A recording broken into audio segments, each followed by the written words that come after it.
I took this job because I had no other choice.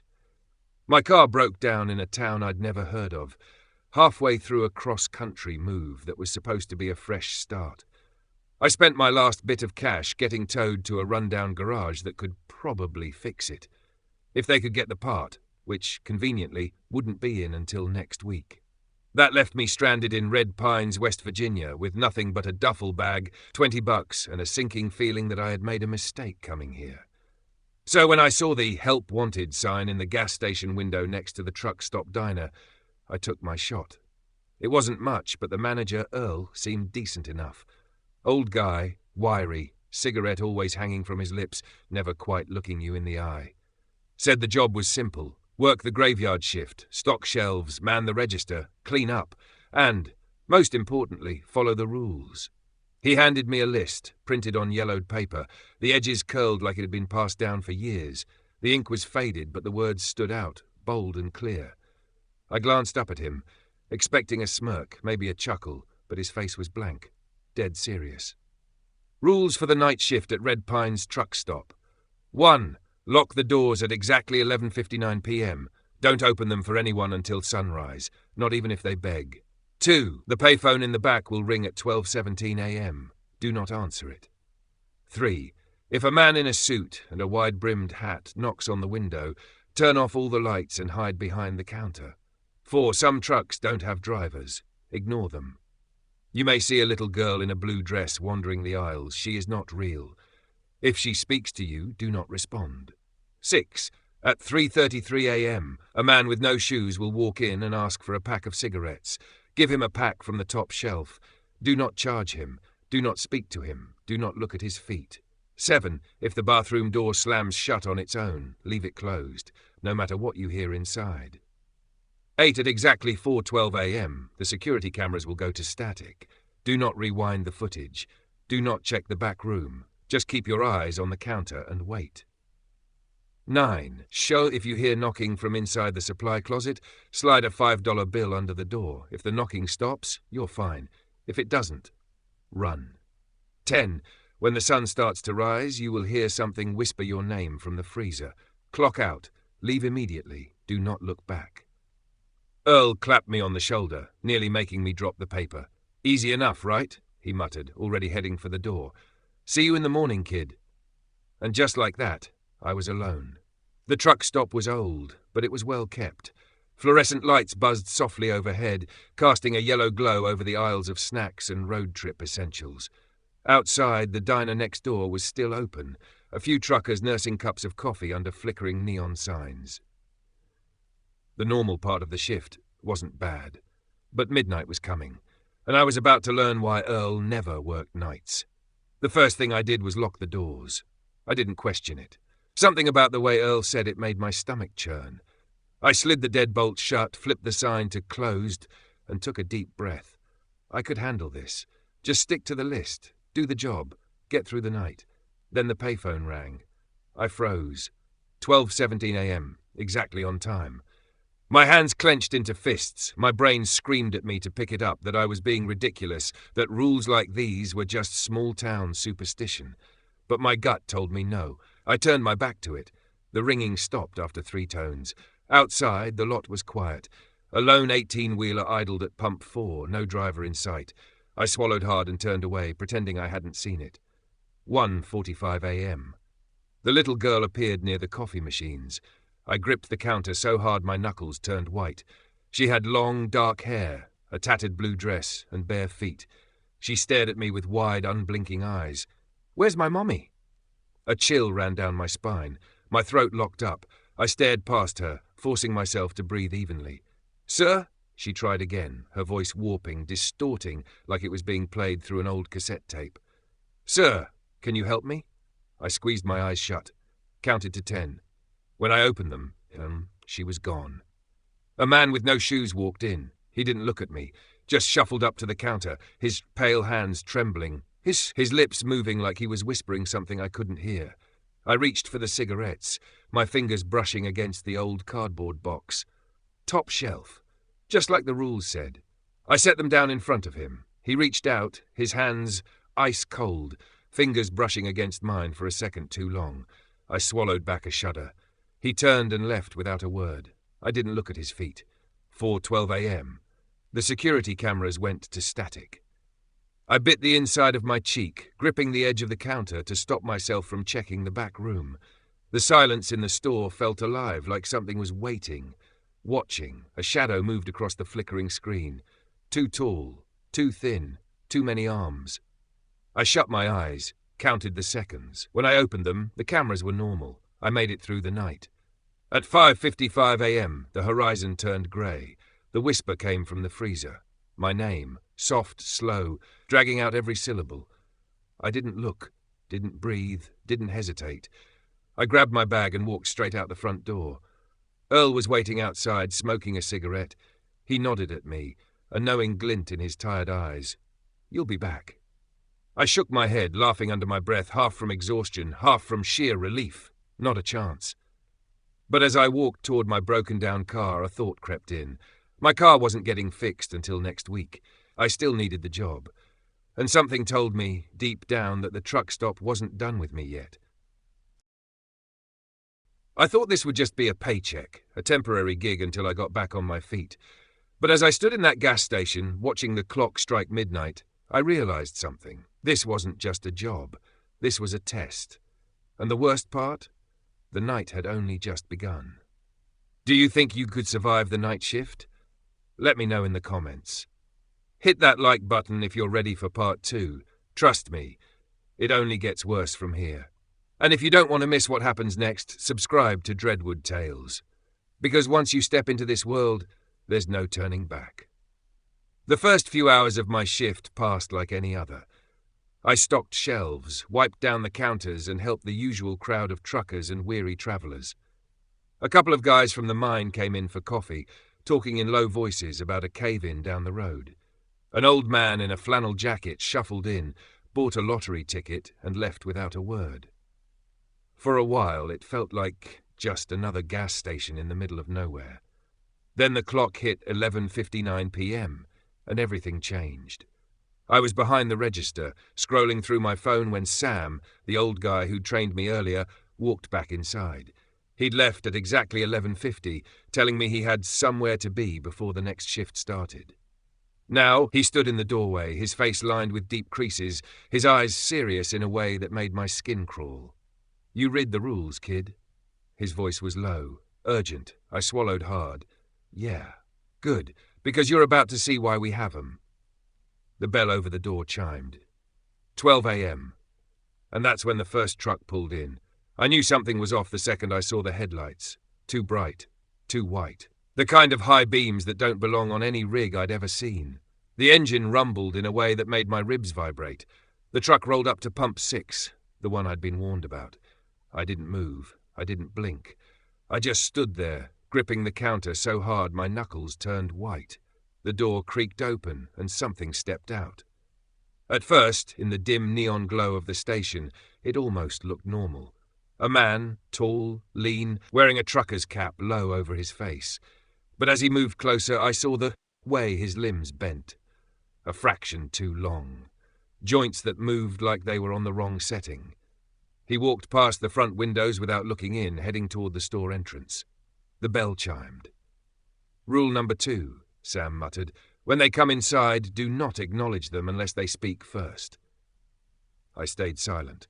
The thing walked past the aisles, its boots clunking against the tile. It moved slow, deliberate, like it was testing the space.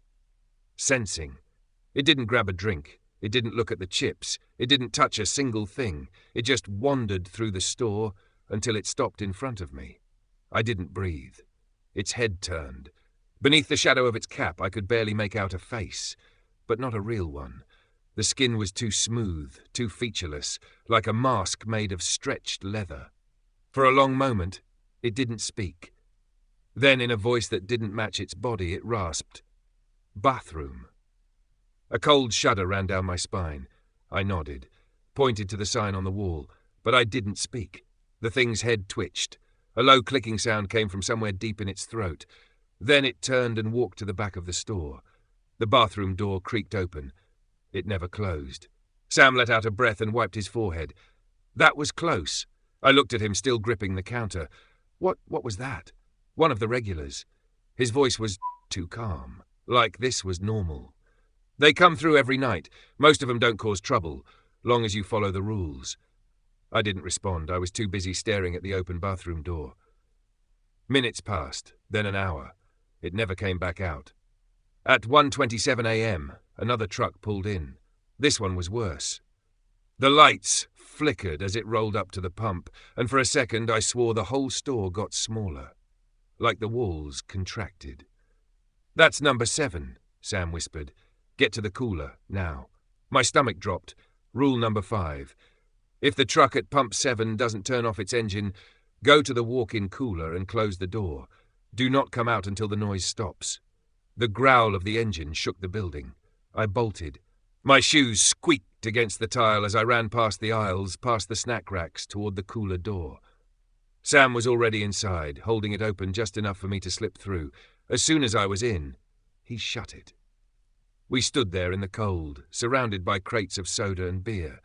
The hum of the refrigeration buzzed in my ears, and outside, the engine kept running. I tried to listen, to really listen. Something was moving.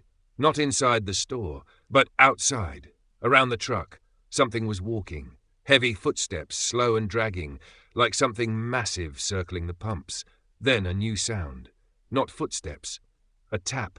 Something was knocking, not on the door, on the windows. Tap, tap, tap. It moved from one window to the next, tapping in a slow rhythm as if it was searching. Sam stiffened. "Don't move," he whispered. "Don't breathe. Don't think about it too hard." I clenched my jaw so tight I thought my teeth would crack. The tapping grew louder. And then a new sound, a voice, from the front of the store. "Hey!" It was a woman's voice. Sharp, urgent. "I need help. Please, someone's out here." My heart stopped. Rule number 6. If you hear someone asking for help outside between 1 a.m. and 4 a.m., do not open the door. The tapping stopped. Silence, then bang. Something slammed against the glass, a muffled scream. Bang, bang. Then, just as suddenly as it started, silence. The engine outside rumbled one last time and cut off. Sam let out a slow breath. We wait 5 minutes, then we check. I stared at the door, my entire body frozen. I knew what I was about to see when we walked out there, but I still wasn't ready. We stepped out. The store was silent, empty. At first, everything looked normal. Then I saw the window. The glass was clean, no cracks, no blood, no sign that anyone had ever been there, except for one thing, a handprint, pressed against the glass, too big, too long, and missing a thumb. I turned to Sam. He was already locking the doors. "Only 3 more hours to sunrise," he muttered. I swallowed hard. 3 more hours. And I had a feeling the worst wasn't over yet. The moment I saw the handprint on the window, I knew I wasn't meant to leave. Somewhere out there, past the neon glow of the truck stop, past the empty highways and forgotten roads, they were still watching me, waiting for me to slip. And the worst part, I think I was starting to understand why I was here. What do you think is really going on at the truck stop? Drop your theories in the comments. If you're ready for the final chapter, hit that like button. Trust me, you won't want to miss it. And subscribe to Dreadwood Tales so you don't miss part 3, because some stories don't let you go. The sun rose like nothing had ever happened. The pink glow of dawn washed over the gas pumps, the diner, the rows of parked rigs, turning the horror of the night into something almost manageable. Almost. I should have felt relief. I should have been celebrating the fact that I made it through. But as I stood in the parking lot, staring at the fading handprint on the window, I felt something else. A shift. A quiet understanding settling into my bones. I would never really escape this place. Earl showed up just before 7 a.m., looking like he'd been up all night. He nodded at me, chewing his cigarette filter as I handed over my apron. "Good work, kid," he muttered, like I'd just finished a normal shift at a normal job. I wanted to ask him a million things. What was that? How long has this been going on? Who or what are they? But I didn't, because I knew, deep down, the answers didn't matter. The rules did. Earl handed me a paycheck. Cash, no direct deposit, no paper trail. Like they wanted me to disappear, like they wanted me to take the money and go. So I did. I left town as soon as my car was fixed, driving west with no real plan except to put as much distance between me and Red Pine's truck stop as possible. I didn't stop until I hit St. Louis, where I rented a cheap apartment and got a job stacking boxes in a warehouse. For a while, it worked. For a while, I almost convinced myself that it was over. Then the signs started. The first time I woke up to a voicemail from an unknown number. Just static at first, followed by something worse, a faint clicking, slow and deliberate, just like the thing in the truck stop aisles. I deleted it, told myself it was a wrong number. But then came the trucks. I started seeing them everywhere, at the grocery store, at stoplights, parked outside my apartment. Not normal semis, not normal drivers. Their headlights were always too bright. Their engines always ran a little too long after shutting off. One night I looked out my window and saw one idling in the lot across the street. No driver, no markings, just sitting there, waiting. I shut the blinds and didn't sleep. The worst part wasn't the trucks, though. The worst part was the people. One morning, on my way to work, I stopped at a gas station outside the city. Just a normal, run-of-the-mill place. Fluorescent lights, old coffee, half-empty shelves. Then I saw him. The man with no shoes. He was standing by the refrigerators, staring at me. Same dirty jeans, same trembling hands. But he wasn't supposed to be here. He wasn't supposed to exist outside that one truck stop in the middle of nowhere. I turned and walked out, not even stopping to pay for my coffee. That was the moment I knew. It had followed me. The realization came in pieces, each encounter another nail sealing my fate. I hadn't been unlucky. I hadn't just stumbled into the wrong place at the wrong time. Something beyond my understanding, had chosen me. I spent days trying to make sense of it. Maybe it was the way my car broke down at the exact moment I passed that exit. Maybe it was how I walked into the store at just the right hour to get hired. Maybe Earl knew, maybe they all knew, and maybe I had been meant to stay. But I left. And now, whatever rules had once kept the truck stop's horrors contained, they didn't apply anymore. The calls kept coming. The trucks kept appearing. I heard knocking on my apartment door at 3:33 a.m., though no one was ever there. A shadow in my hallway one night, long and thin, stretching toward my bedroom door. Then, the final sign. At work, my boss handed me a delivery slip. A shipment had arrived. I was supposed to check it in. It was a single box, unmarked, set off to the side by the loading dock. When I saw the sender, my heart stopped. Red Pine's truck stop. I stood there for what felt like forever, staring at the label. Then the box moved. A small shift. Just enough to let me know something inside was aware of me. I left, right then and there. Walked out, got in my car and drove. I didn't go back for my paycheck. I didn't go back for my things. But I know deep in my gut it's not over. Because no matter how far I go, no matter where I run, the truck stop will always find me. And next time, I might not escape. I left. I ran. But deep down I knew it didn't matter. Because no matter how far I go, no matter where I run, the truck stop will always find me. And next time, I might not escape. If this story gave you chills, let me know in the comments. Would you ever work a night shift like this? Like the video if you want more stories from Dreadwood Tales. There's always another mystery waiting in the dark.